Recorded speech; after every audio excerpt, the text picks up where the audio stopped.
Hello students, बच्चों आज BSc first year की यूनिट 1 का पार्ट 6 हम पढ़ने जा रहे हैं। क्या है इसकी टाइटल आज? Free radical substitution reaction. आपको याद होगा कि प्रतिस्थापन अभिक्रियाएं 3 तरह की हमने बताई थी, इलेक्ट्रॉन स्नेह प्रतिस्थापन, नाभिक स्नेह प्रतिस्थापन और तीसरा था मुक्त मूलक प्रतिस्थापन। इसकी हिंदी में क्या कहेंगे बच्चों, वो भी हम आपके सामने लिख देते हैं, मुक्त मूलक प्रतिस्थापन। तो ये तीसरे टाइप की रिएक्शन है बच्चों, है ना। ठीक है, चलिए एग्जाम्पल लेते हैं इसके लिए कि एग्जाम्पल क्या है यहाँ पे। बच्चों फर्स्ट ऑफ ऑल तो ये याद रखना कि ये जो रिएक्शंस होती हैं वो होती हैं सनलाइट की प्रेजेंस में। तो रिएक्शन अकर्स, आप हिंदी में क्या लिख सकते हैं बच्चों, रिएक्शन, पहले इंग्लिश में लिख देते हैं हम, reaction occurs in presence of sunlight, मतलब सूर्य के प्रकाश में ये अभिक्रियाएं होती हैं, मुक्त मूलक जो होती हैं ज़्यादातर। या फिर हम कहते हैं और in presence of peroxide, in presence of peroxide, ये पेरोक्साइड की प्रेजेंस में होती है। पेरोक्साइड क्या होते हैं, जिसमें 2 ऑक्सीजन जो होते हैं वो एक दूसरे से जुड़े होते हैं। ठीक है, एग्जाम्पल देते हैं हम यहाँ पे, जैसे मैथेन की रिएक्शन हमने कराई सूर्य के प्रकाश में क्लोरीन के साथ, तो होगा क्या बच्चों, यहाँ से ये CH4 है, इसको हम ऐसा भी लिख सकते हैं, क्लोरीन से जब रिएक्शन होगी तो ये H हटेगा और Cl इसकी जगह आएगा, ये बन गया। फिर से दोबारा से यहाँ Cl2 से रिएक्शन होती है, फिर इसका एक H हटेगा तो CH2 रह जाएगा और एक Cl बढ़ेगा तो CH2 Cl2 रह जाएगा। फिर से रिएक्शन होगी तो यहाँ से एक और H हटेगा तो क्या रह जाएगा, H और Cl फिर जुड़ जाएगा तो ये बन जाएगा Cl3।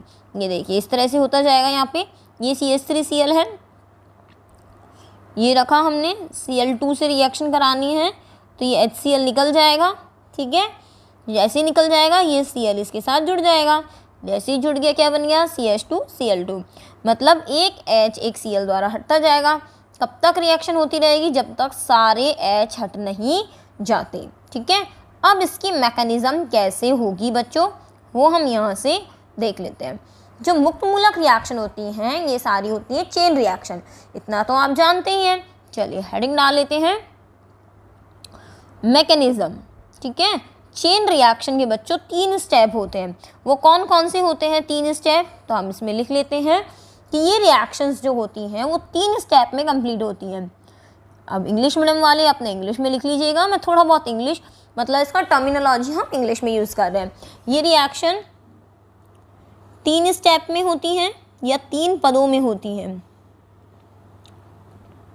3 स्टेप में होती हैं, मतलब इसके 3 स्टेप होते हैं। पहला स्टेप कौन सा है बच्चों, पहला स्टेप है यहाँ से, एक सेकेंड, चेन इनिशिएटिंग स्टेप या chain initiation, chain initiation. Hindi medium वाले बच्चों इसका मतलब है श्रृंखला प्रारंभन पद, मतलब श्रृंखला को शुरू करने वाला। मतलब इसके अंदर क्या होता है बच्चों, यहाँ पे होता है फॉर्मेशन ऑफ फ्री रेडिकल। इस स्टेप में क्या होगा बच्चों, इस स्टेप में बनते हैं radicals, formation of free radicals. कैसे होगा बच्चों, ये देख लीजिए यहाँ पे, एक सेकेंड, ये अपने पास क्लोरीन था, किसकी प्रेजेंस में है, सनलाइट की प्रेजेंस में है, तो ये एक रेडिकल यहाँ और एक रेडिकल यहाँ, तो क्या बन जाएंगे यहाँ से 2 Cl रेडिकल। ठीक है, अब यहाँ पर क्या होगा, इस तरह से चेन स्टार्ट हो चुकी है अपनी। नेक्स्ट क्या होगा पद अपने पास, नेक्स्ट स्टेप क्या होगा बच्चों, यहाँ से नेक्स्ट स्टेप होगा अपना चेन प्रोपिगेशन स्टेप, मतलब हम ये कह सकते हैं श्रृंखला को बढ़ाने वाला पद, चेन प्रोपिगेशन स्टेप। हिंदी में क्या लिखेंगे बच्चों इसको, हिंदी में लिखेंगे श्रृंखला संचरण पद। ठीक है, चलिए यहाँ से आगे देख लीजिए, इसमें होगा क्या, यहाँ से ये जो Cl रेडिकल है बच्चों ये अटैक करेगा किसके ऊपर, CH4 के ऊपर। जब CH4 पे अटैक करेगा इसका CH3 हो गया। इस तरह से हमने इसको रख दिया। जैसे ये होगा यहाँ पे आप चाहें तो इसमें HCl बना सकते हो या CH3 रेडिकल बना सकते हो। जैसे 2 रेडिकल मिलेंगे यहाँ से क्या बन जाएगा, CH3Cl, और H रेडिकल यहाँ से क्या हो जाएगा, फ्री हो जाएगा। चाहे तो आप वापस से जो H रेडिकल है ये क्रिया किससे कर लेगा, फिर से Cl2 से कर लेगा, फिर से इस तरह से होगा। 2 रेडिकल बनते ही यहाँ पे क्या बन जाएगा, HCl बन जाएगा। HCl बनते ही फिर Cl रेडिकल बन गया। जैसे Cl रेडिकल बनेगा ये Cl रेडिकल फिर CH3Cl से रिएक्शन करेगा, ठीक है ना, फिर यहाँ से बॉन्डिंग टूटेगी, फिर आगे रिएक्शन स्टार्ट हो जाएगी। तो कहने का मतलब ये हो गया बच्चों यहाँ पे कि जैसे ही CH3 रेडिकल यहाँ से Cl रेडिकल मिला तो वैसे ही यहाँ पे तुरंत आगे रिएक्शन चालू होना शुरू हो जाएगी बच्चों। और लास्ट में कब ये रिएक्शन स्टॉप होगी, देखिए लास्ट स्टेप होता है बच्चों चेन टर्मिनेशन स्टेप, मतलब श्रृंखला को ख़त्म करने वाला बल। तो चेन टर्मिनेशन का होता है श्रृंखला समापन पद। और ये कब पूरा होता है बच्चों, जब तक सारे रेडिकल ख़त्म नहीं हो जाते हैं। मतलब रेडिकल से रेडिकल जुड़ता है इसके अंदर और रेडिकल यहाँ से क्या हो जाते हैं, फिनिश। क्योंकि जब तक रेडिकल्स इसके अंदर रहेंगे तब तक यहाँ पर अभिक्रिया जो है वो चलती रहेगी बच्चों। समझ में आया आपके। नेक्स्ट रिएक्शन है बच्चों यहाँ पे रीअरेंजमेंट रिएक्शन। इसका हिंदी में नाम क्या है बच्चों, ये है अपनी पुनर्विन्यास अभिक्रिया। बच्चों इनकी कोई है ना मैकेनिज्म नहीं है, जो अलग अलग रिएक्शन होती है उनकी अलग अलग मतलब इंडिविजुअली इनको स्टडी करते हैं। और इसके अंदर देखो यहाँ पे जैसे एग्जाम्पल के तौर पे हम बता दें, ना कोई इसमें इंटरमीडिएट बनता है। जैसे ये हमने लिखा एन ब्यूटेन, ठीक है, इसकी रिएक्शन मैंने करा दी AlCl3 की प्रेजेंस में 300 डिग्री सेंटीग्रेड पर, तो ये एन ब्यूटेन जो होगा वो आइसोब्यूटेन में चेंज हो जाएगा, ठीक है। इसी तरह से मान लीजिए ये अपने पास एक और है, ये है अपने पास फेनिल हाइड्रोक्सिल एमीन, है ना। इसको डाइल्यूट HCl से रिएक्शन करा दोगे अगर, तो ये चेंज होके यहाँ पे हो जाएगा NH2OH। होगा क्या इस रिएक्शन में, ये जो H है वो चला जाएगा यहाँ और OH आ जाएगा नीचे, ठीक है। तो रीअरेंजमेंट रिएक्शन होते हैं। अब बच्चों नेक्स्ट टॉपिक है अपना, वो है एनर्जी कंसिडरेशन। देखिए एनर्जी कंसिडरेशन कोई बहुत बड़ा टॉपिक नहीं है, यहाँ से एग्ज़ाम में क्वेश्चन भी नहीं बनता, लेकिन पढ़ना ज़रूरी है कि एनर्जी कंसिडरेशन कहता क्या है बच्चों। एक ग्राफ की जानकारी हमें यहाँ से मिलती है, लेकिन यहाँ पे हम 2 तरह के ग्राफ पढ़ेंगे बच्चों, जैसा आप पढ़ भी चुके हो। एक होती है, इसको हिंदी में बोलते हैं ऊर्जा का चिंतन, कि कितनी ऊर्जा तो बाहर निकलेगी और कितनी नहीं निकलेगी। जैसे मैंने यहाँ 2 ग्राफ बनाने हैं, ये एक ग्राफ में यहाँ बना रही हूँ, है ना, इसी को हम कॉपी कर लेते हैं, इसी चीज़ को ही यहाँ पर, ठीक है। चलो अब यहाँ पर हम ग्राफ की बात कर लेते हैं। ग्राफ में किस किस चीज़ की बात करेंगे कि यहाँ से मैंने एक ग्राफ बनाया ये वाला, ठीक है, और एक ग्राफ बच्चों बनाया हमने ये वाला, 2 ग्राफ बना दिए। अब इसके अंदर हम काफ़ी सारी चीज़ें देखेंगे। यहाँ से हमें पता है यहाँ रिएक्टेंट होता है, यहाँ प्रोडक्ट होता है, रिएक्टेंट और यहाँ प्रोडक्ट। अगर रिएक्टेंट यहाँ पर अपने पास आएगी पोटेंशियल एनर्जी मतलब स्थितिज ऊर्जा, यहाँ पर आएगी बच्चों progress of reaction. It means क्या आएगा यहाँ पे, ऊर्जा की रिएक्शन की प्रगति, मतलब अभिक्रिया की प्रगति की अभिक्रिया कितनी हुई है, प्रोग्रेस ऑफ रिएक्शन। रिएक्शन को मैं लिख रही हूँ बच्चों RxN। इतना हम जानते हैं, पिछली क्लासेस में हम पढ़ के आ चुके हैं। ये जो होती है वो होती है अपनी एक्टिवेशन एनर्जी, सक्रियण ऊर्जा, जो कि किसके लिए जिम्मेदार होती है, कोई भी रिएक्शन पूरी होने के लिए, जो पूरी रिएक्शन में क्या होती है बच्चों, हाईएस्ट होती है। यहाँ के बाद अगर हम इस चीज़ की बात करें, रिएक्टेंट से प्रोडक्ट के बीच की जो ऊर्जा होती है वो डेल्टा H होती है। ऐसे ही हम दूसरे ग्राफ में बात करें, अगर रिएक्टेंट से हम बात कर रहे हैं यहाँ पे एक्टिवेशन एनर्जी की, तो देखिए यहाँ से कितनी बात होगी, यहाँ से इसकी बात अपन कर लेंगे यहाँ से, है ना। अगर हम यहाँ से बात करते हैं इसकी बात कर लेते हैं अपन यहाँ से डेल्टा H की, तो डेल्टा H कितना होगा यहाँ पे, ये इसका हो जाएगा डेल्टा H, ठीक है। अब दूसरी बात, यहाँ पर ये जो ग्राफ है किस किस के बने हुए हैं बच्चों, यहाँ पर डेल्टा H जो होगी वो नेगेटिव होगी। क्यों होगी, यहाँ पर जो एनर्जी ऑफ रिएक्टेंट है, एक तो हम इसकी बात करेंगे, और एनर्जी ऑफ प्रोडक्ट, किसकी एनर्जी ज़्यादा है, रिएक्टेंट की या प्रोडक्ट की। सीधी सी बात है, इस वाले ग्राफ में यहाँ पर तो ये ग्राफ आ रहा है और इस वाले में यहाँ आ रहा है, तो सीधी सी बात है रिएक्टेंट की ज़्यादा है। अगर रिएक्टेंट की एनर्जी ज़्यादा होती है तो उस कंडीशन में बच्चों क्या होना चाहिए यहाँ, तो बच्चों क्या होगा, यहाँ देखिए रिएक्टेंट ऑफ एनर्जी ज़्यादा है, तो इस केस में डेल्टा एच जब निकाली जाएगी तो यहाँ हम कह सकते हैं कि यहाँ डेल्टा एच कैसी आएगी, नेगेटिव आएगी, क्योंकि डेल्टा एच निकालने का तरीका होता है मतलब प्रोडक्ट की एनर्जी माइनस रिएक्टेंट की एनर्जी, तो रिएक्टेंट की तो ज़्यादा है, तो इस कंडीशन में डेल्टा एच नेगेटिव है, तो इसको हम क्या कहेंगे बच्चों, एक्सोथर्मिक रिएक्शन। एक्सोथर्मिक का मतलब क्या हो गया, ऊष्माक्षेपी अभिक्रिया। ये बता दिया है इस ग्राफ के बारे में पूरी नॉलेज। अगर हम यहाँ की बात करें बच्चों तो यहाँ पर किसकी ज़्यादा है, यहाँ पर रिएक्ट किसकी ज़्यादा है बच्चों, यहाँ पर प्रोडक्ट की ज़्यादा है। अगर प्रोडक्ट की ज़्यादा होगी तो डेल्टा एच क्या आएगा, यहाँ पे पॉजिटिव आएगा। पॉजिटिव आएगा तो रिएक्शन कैसी होगी बच्चों, एंडोथर्मिक। एंडोथर्मिक का मतलब क्या होगा बच्चों, एंडोथर्मिक का मतलब है ऊष्मा शोषी। ठीक है, चलिए एक ग्राफ और बना लेते हैं यहाँ पे बच्चों, हम देखेंगे उस ग्राफ को। यहाँ पे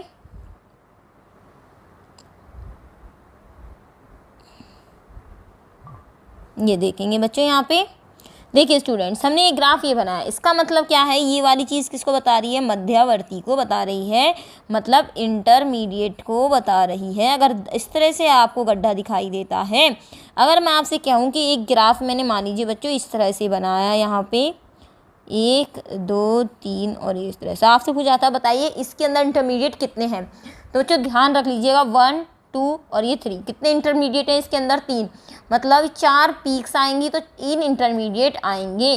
तो आप इंटरमीडिएट की संख्या जो है वो इन पीक से पता लगा सकते हैं बच्चों। तो समझ में आई आपकी बात, यहाँ पर तो रिएक्टेंट होगा, यहाँ प्रोडक्ट होगा, इसकी जो पीक होगी। एक चीज़ और बच्चों, डेल्टा एच या ना तो नेगेटिव आए ना ही पॉजिटिव आए, दोनों में से कुछ भी नहीं आए, डेल्टा 0 आ जाए तो उस कंडीशन में ना तो ऊष्मा बाहर निकलेगी ना ऊष्मा अंदर जाएगी, मतलब कोई आदान प्रदान ऊष्मा का नहीं होता। यहाँ पे वही पोटेंशियल एनर्जी आएगा, यहाँ पर वही आएगा प्रोग्रेस ऑफ रिएक्शन। तो ये हो गया आपका एनर्जी कंसिडरेशन कंप्लीट बच्चों। ठीक है, चलिए अब अपना टॉपिक आता है मेन टॉपिक, रिएक्टिव इंटरमीडिएट, जहाँ से बच्चों क्वेश्चन पूछा जाता है। देखिए स्टूडेंट्स, यहाँ से क्वेश्चन क्या है, एग्जाम में हमेशा बनता है कि कार्बोकेटायन के ऊपर एक शॉर्ट नोट लिखिए।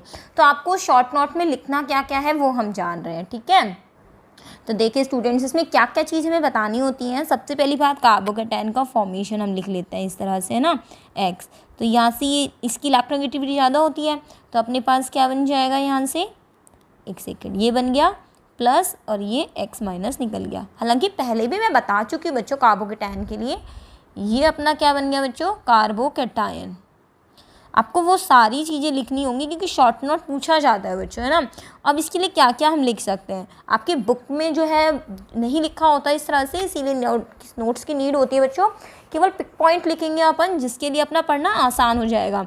तो सबसे पहले लिखेंगे पॉजिटिवली चार्ज होता है, चाहे आप ऐसे लिख सकते हो। और बच्चों मैं आपको विश्वास दिलाती हूँ, आप ना इंग्लिश में लिखोगे ना तो ज़्यादा आसानी रहेगी आपको, positively charged.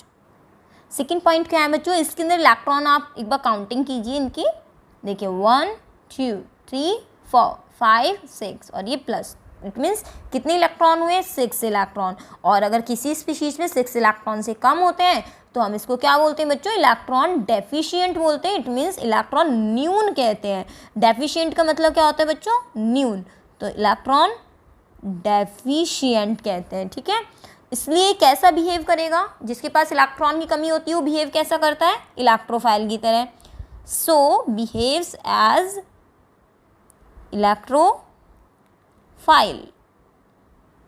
Okay students, Hindi medium वाले हिंदी में लिख लीजिएगा। थर्ड अपन कहेंगे, अगर इसके पास भैया पॉजिटिव चार्ज है तो इसकी रिएक्टिविटी क्या होगी, हाईली रिएक्टिव। फोर्थ पॉइंट क्या होगा बच्चों, फोर्थ पॉइंट होगा बच्चों ऑर्बिटल,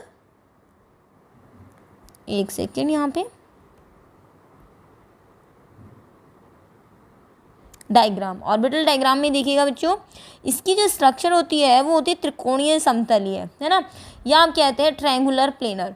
तो ये तो अपने पास इसकी हो गए। अब इसके पास एक पी ऑर्बिटल, क्योंकि इसमें जो इसका हाइब्रिडाइजेशन होता है वो कौन सा होता है, sp2 होता है, तो एक पी ऑर्बिटल वैकेंट होती है। तो अपन इसको ऐसे दिखा देते हैं, ठीक है। यहाँ पे इसका ए, ये बी और ये वाला अपन ने डी मान लिया क्योंकि सी तो है इसके पास। ये ऑर्बिटल कैसी होती है बच्चों, इसकी वैकेंट होती है। इट मीन्स कैसी होती है बच्चों, रिक्त पी कक्षक होती है। बॉन्ड एंगल आप जानते ही हैं, बंद कोण कितने का होगा बच्चों, यहाँ पे ये होगा इसका 120 डिग्री होगा। और इस ये जो रिएक्शन में होता है, 4 टाइप की रिएक्शन बताई थी, सब्सटीट्यूशन और अपनी मतलब कौन कौन सी थी, एक तो सब्सटीट्यूशन रिएक्शन थी, एलिमिनेशन थी अपने पास, और अपनी लास्ट वाली रीअरेंजमेंट रिएक्शन थी, और 4 टाइप की रिएक्शन थी ना। तो चारों टाइप की रिएक्शन में बनता है ये अपने पास, एडिशन, एलिमिनेशन, सब्सटीट्यूशन और रीअरेंजमेंट, चारों टाइप के रिएक्शन में इसका फॉर्मेशन होता है। अब अपने पास नेक्स्ट पॉइंट आता है कि टाइप्स ऑफ स्टेबिलिटी। हमें कौन कौन से पॉइंट लिखने होते हैं बच्चों, types and stability of different carbocation, कि कितने टाइप का होता है, टाइप्स एंड स्टेबिलिटी। हिंदी में क्या कहेंगे, इसके स्थायित्व, विभिन्न प्रकार के कार्बोकैटायन का स्थायित्व और प्रकार। तो स्टेबिलिटी ऑफ डिफरेंट कार्बोकैटायन।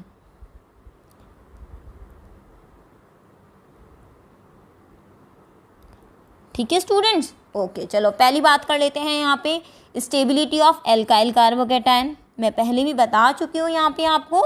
देखिए बच्चों, इसके अंदर अपने को पता ही है इसमें कौन कौन से आती है, 3 डिग्री सबसे ज़्यादा, फिर 2 डिग्री, फिर 1 डिग्री, फिर लास्ट में कौन सा आता है, मेथिल कार्बोकैटायन। इसका भी रीज़न आपको पता है यहाँ पे, वो है अपना प्लस आई इफेक्ट। ये 3 डिग्री में प्लस आई इफेक्ट जो होता है ये ज़्यादा होता है क्योंकि 3 अपने पास मेथिल ग्रुप होते हैं। इसको ऐसे बनाने के बाद बच्चों यहाँ पे आप है ना इस तरह से एरो दिखा दीजिएगा ताकि आपका यहाँ से जो आंसर हो वो ज़्यादा अच्छा बैठे, ठीक है, ताकि इजीली क्लियर हो कि प्लस आई इफेक्ट तो है ही है। इसी तरह से हमने यहाँ पर 2 डिग्री का लिख दिया, ये आप सभी जानते हैं, लेकिन आंसर भी तो पता होना चाहिए ना एटलीस्ट हमको कि आंसर लिखना कैसे है। फिर परेशान हो गए बाद में कि आंसर राइटिंग तो सीखी नहीं, बुक में अलग से लिखा हुआ था। तो बीएससी में आंसर राइटिंग बच्चों बहुत मैटर करती है, तो हमें ये पता होना चाहिए कि इस आंसर में अपने को कितना यहाँ से लिखना है। अब रीज़न यहाँ लिख लीजिए।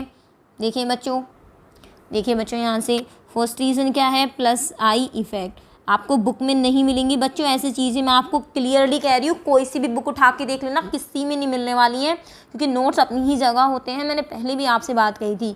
प्लस आई इफेक्ट किस पे डिपेंड करता है, पॉजिटिव चार्ज पे, कि जितना अपना प्लस आई इफेक्ट ज़्यादा होगा पॉजिटिव चार्ज बैलेंस उतना ही ज़्यादा रहेगा, कि पॉजिटिव चार्ज का बैलेंस उतना ज़्यादा होगा, स्टेबिलिटी जो होगी वो कार्बोकैटायन की उतनी ही ज़्यादा होगी। तो स्टेबिलिटी ऑफ कार्बोकैटायन मतलब R प्लस, ये हो गया अपना सेकंड रीज़न बच्चों। जो आपने हाइपर कॉन्जुगेशन बताया था वो भी इसी के अंदर आएगा अपना, कि नंबर ऑफ बीटा हाइड्रोजन ये जो होंगे अपने, ये किस पर डिपेंड करेगा, अपना हाइपर कॉन्जुगेशन पर। ये मैं आपको पहले बता चुकी हूँ, हाइपर कॉन्जुगेशन वाली क्लास हो चुकी है बच्चों, ठीक है। नंबर नो बॉन्ड रेजोनेंस भी बोलते हैं हाइपर कॉन्जुगेशन को। इससे क्या होगा बच्चों, स्टेबिलिटी ज़्यादा होगी, पॉजिटिव चार्ज डिस्पर्सल ज़्यादा होगा, स्टेबिलिटी ज़्यादा होगी इसके अंदर भी, ठीक है। तो यहाँ पर हमने बता दिया। अब आपको हाइपर कॉन्जुगेशन बताने की ज़रूरत नहीं है। दूसरी चीज़ हम इसमें बता देते हैं, स्टेबिलिटी ऑफ एल्काइल कार्बोकैटायन में स्टेबिलिटी ऑफ एरिल, 3-4 तरह के होते हैं, वो सारे लेके चलेंगे। स्टेबिलिटी ऑफ, ये कार्बोकैटायन की बात हो रही है, स्टेबिलिटी ऑफ एरिल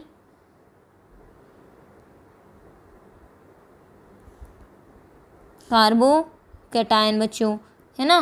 तो यहाँ से एरिल कार्बोकैटायन की भी बता देते हैं। एरिल कार्बोकैटायन में कौन सा आएगा, जो बेंजिल होता है ना अपना, वो वाला आएगा। ये देखिए यहाँ से ये वाला लिया हमने, या फिर इसको हम ऐसा वाला बना देते हैं जो ज़्यादा सही रहेगा बच्चों।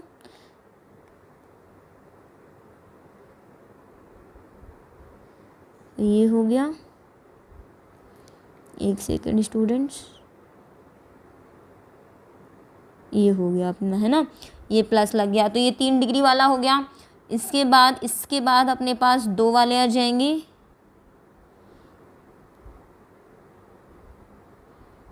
आपको पता है रेजोनेंस दिखाते हैं, या तो एक ही आएगा। ये हो गया बच्चों, तो ये 2 डिग्री हो गया यहाँ से, और 3 डिग्री वाला, सॉरी 1 डिग्री वाला ये हो गया अपना, ये हो गया CH2 प्लस। तो तो ये हो गया अपना 3 डिग्री, ये हो गया 2 डिग्री और ये हो गया 1 डिग्री बच्चों, ठीक है। Conjugation which causes resonance, conjugation की वजह से रेजोनेंस होता है। कैसे होता है ये देखिए, कॉन्जुगेशन होता है मतलब ऑल्टरनेट बॉन्ड्स होते हैं। बेंजिल कार्बोकेटायन को तो आप 12th में ही देख के आए हैं। तो ये बेंजीन रिंग की वजह से, एक बेंजीन रिंग की वजह से बच्चों 5 रेजोनेटिंग स्ट्रक्चर बनती है। तो 2 की वजह से और ज़्यादा बनेगी, 3 की वजह से और ज़्यादा बनेगी। तो यहाँ इसकी स्टेबिलिटी जो होगी वो बढ़ जाएगी। तो यहाँ पर आप लिख सकते हो कॉन्जुगेशन विच कॉजेज रेजोनेंस। तो यहाँ पर लिख लीजिए बच्चों, हिंदी में बता देते हैं। कॉन्जुगेशन का मतलब क्या है, एक second, conjugation which causes resonance मतलब जो ऑल्टरनेट बॉन्ड है, ये देखिए यहाँ से ये अपने पास होते हैं, ये इस तरह से डबल बॉन्ड एक छोड़कर एक, ये CH2 होता है। ये डबल बॉन्ड, सिंगल बॉन्ड, फिर डबल बॉन्ड, फिर सिंगल बॉन्ड, इसकी वजह से यहाँ पर, एक सेकेंड, इसकी वजह से यहाँ पर इस तरह से डबल बॉन्ड की वजह से होता है ना। तो कॉन्जुगेशन की वजह से रेजोनेंस शो होता है। और जितनी ज़्यादा नंबर ऑफ रेजोनेंस स्ट्रक्चर होंगी, पॉजिटिव चार्ज जो होगा उसकी स्टेबिलिटी, पॉजिटिव चार्ज डिस्पर्सल उतना ज़्यादा होगा, मतलब पॉजिटिव चार्ज का विस्थानीकरण उतना ज़्यादा होगा। तो यहाँ पर हम क्या लिख सकते हैं, यहाँ पे शॉर्ट फॉर्म में बच्चों, बहुत ही अच्छी वाली चीज़ मैं आपको तरीके से करा रही हूँ। एग्ज़ाम में ऐसे अटेंड करके आओगे ना बच्चों क्वेश्चन, तो डेफिनेटली आपके नंबर कहीं नहीं कटेंगे। Number of resonating structure, number of resonating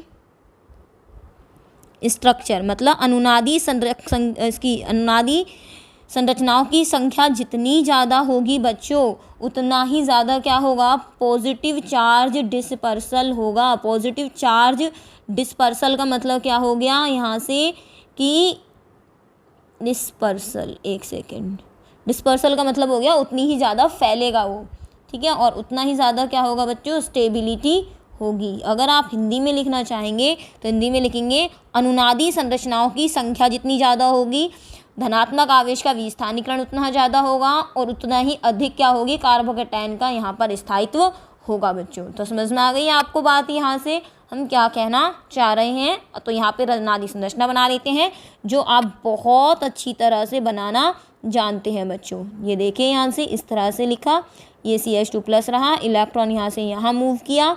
मैंने अनुनाद के ऊपर भी एक वीडियो बना रखा है जहाँ से बच्चे आसानी से अनुनाद सीख सकते हैं।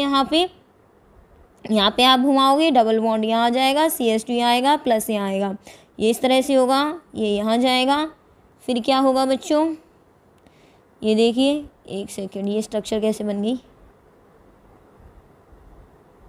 ये डबल बॉन्ड CH2 इस तरह से, फिर ये यहाँ मूव करेगा। एक और बना लेते हैं, एक सेकेंड, ये क्या बन गया। जब मेरे पास ये फैसिलिटी है, स्ट्रक्चर अपने आप ऑटोमेटिकली फॉर्म हो जाती है अच्छे से, थोड़ा सा बनाते ही आप ढंग से बनाइएगा। फिर इसके बाद ये यहाँ आ जाएगी, है ना, एक सेकेंड, ढंग से नहीं बनाया हमने। तो ये तो यही है, ये यही है, यहाँ पर ये आया तो ये CH2 वापस से प्लस चार्ज यहाँ पर आ गया बच्चों, ठीक है। तो ये वाली अपनी स्ट्रक्चर यहाँ से बन गई है कि इस तरह से अनुनादी संरचना बन जाएंगी। यहाँ पर तो एक ही है तो एक की वजह से बनाया, 3 है तो ज़्यादा बन जाएंगी। अब तीसरा क्या लिखेंगे बच्चों, और कार्बोकेटायन किस तरह का होता है, तीसरा होता है स्टेबिलिटी ऑफ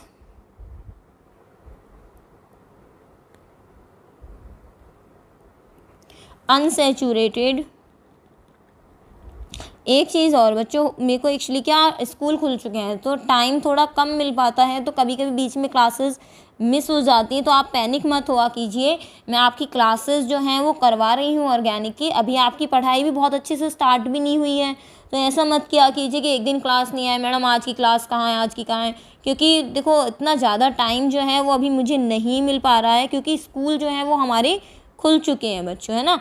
तो हो सकता है बीच बीच में एक दिन छोड़कर एक दिन भी आपकी वीडियो आ सकती है। तो थोड़ा पेशेंस रखिएगा, थोड़ा धैर्य रखिएगा कि मैडम वीडियोस जो हैं वो प्रोवाइड करा देंगी बच्चों, ठीक है। यहाँ से तो बच्चों यहाँ से देखिएगा, एलाइल कार्बोकेटायन जो अपन लिखने वाले हैं यहाँ पे वो कौन सा होता है, CH2 double bond CH CH2 plus, या इजीली स्ट्रक्चर में अनुनाद हो सकता है, इस तरह से हो गया। तो यहाँ पर क्या आ जाएगा, यहाँ पे प्लस आ जाएगा, यहाँ CH आ जाएगा और ये डबल बॉन्ड CH2 हो जाएगा। ठीक है, तो यहाँ पर भी सेम रीज़न है। ओवरऑल स्टेबिलिटी क्या होगी उसको हम यहाँ लिख देते हैं, ओवरऑल स्टेबिलिटी। तो आपको समझ आ गया होगा बच्चों कि कैसे हमको आंसर लिखना है यहाँ से।